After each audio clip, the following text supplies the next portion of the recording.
क्या दुनिया एक बार फिर उसी डर के मोड़ पर खड़ी है जहां कोविड-19 ने पूरी दुनिया को थमा दिया था।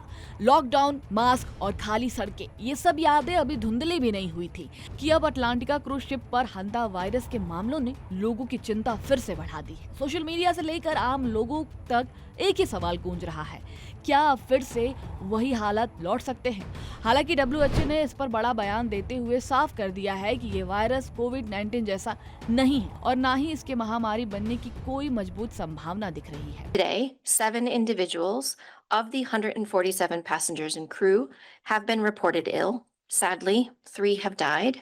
One patient is in intensive care in South Africa, although we understand that this patient is improving. लेकिन क्रूज शिप पर हुए संक्रमण और कुछ मौतों के बाद डर और सवाल दोनों फिर से लोगों के मन में घर कर चुके हैं। एम्बेहंडस एक क्रूज शिप है जिसे यात्रियों के मनोरंजन और यात्रा अनुभव के लिए बनाया गया है। इसे एक चलता फिरता लग्जरी होटल भी कहा जाता है, लेकिन ये जहाज अब मनोरंजन की जगह डर और संक्रमण का प्रतीक बन गया है। रिपोर्ट के अनुसार इस जहाज पर फैले हंता वायरस के कारण 3 लोगों की मौत हो चुकी है, जबकि कई अन्य यात्री संक्रमित पाए गए हैं।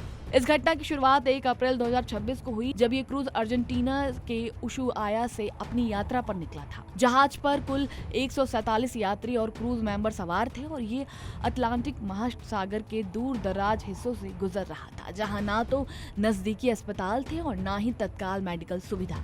सबसे पहले 6 अप्रैल के आसपास एक डच यात्री में हल्के लक्षण दिखे। शुरुआत में उसे सामान्य बुखार और थकान लगी, जिसे गंभीरता से नहीं लिया गया, लेकिन धीरे धीरे उसकी हालत बिगड़ती गई और सांस लेने में कठिनाई होने लगी। 11 अप्रैल को उसकी मौत हो गई, जिससे जहाज पर चिंता का माहौल बनने लगा। 6 अप्रैल से 28 अप्रैल के बीच कई नए मामले सामने आए। जैसे जैसे स्थिति बिगड़ी, गंभीर मरीजों को बीच समुद्र से एयरलिफ्ट कर सेंट हेलन और अनसेशन आइलैंड जैसे स्थानों पर भेजा गया। हालात तब और गंभीर हो गए जब 2 मई के आसपास एक और जर्मन यात्री के जहाज पर ही मौत हो गई। इसके बाद एक और मौत की पुष्टि हुई।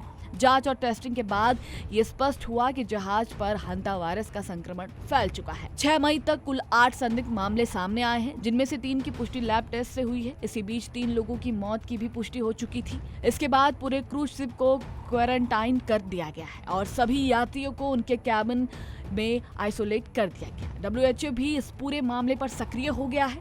संगठन ने बताया है कि प्रभावित मरीजों को इलाज के लिए नीदरलैंड भेजा गया है और कई देशों की मदद से रेस्क्यू और मेडिकल सहायता जारी है। इसमें स्पेन, यूके, कैप वर्डे और अन्य देश शामिल हैं। WHO ने यह भी स्पष्ट किया है कि आमतौर पर हंता वायरस एक व्यक्ति से दूसरे व्यक्ति में नहीं फैलता है, लेकिन इस मामले में पाया गया स्ट्रेन कुछ खास परिस्थितियों में इंसानों के बीच फैल सकता है, जिससे चिंता और बढ़ गई है। विशेषज्ञों के अनुसार हंता वायरस मुख्य रूप से चूहे के जरिए फैलता है। संक्रमित चूहे के मल, मूत्र या लार के संपर्क में आने से ये वायरस इंसानों में पहुंच सकता है। खासकर बंद और गंदे स्थानों में इसका खतरा ज्यादा होता है।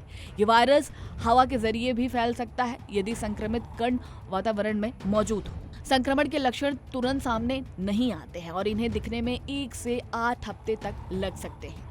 शुरुआत में ये सामान्य फ्लू जैसे लगते हैं, जैसे बुखार, सिर दर्द, शरीर में दर्द, उल्टी और कमजोरी, लेकिन समय पर इलाज ना मिलने पर ये फेफड़ों और किडनी पर गंभीर असर डाल सकता है। फिलहाल इस वायरस का कोई विशेष टीका या निश्चित इलाज उपलब्ध नहीं है।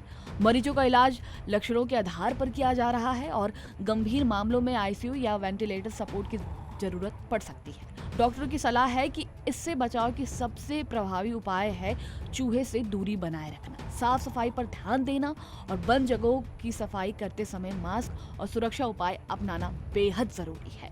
ये पूरी घटना दुनिया को एक बार फिर याद दिला रही है कि समुद्र के बीच फंसी छोटी सी लापरवाही भी बड़े संकट का रूप ले सकती है और समय पर सतर्कता ही सबसे बड़ा बचाव है।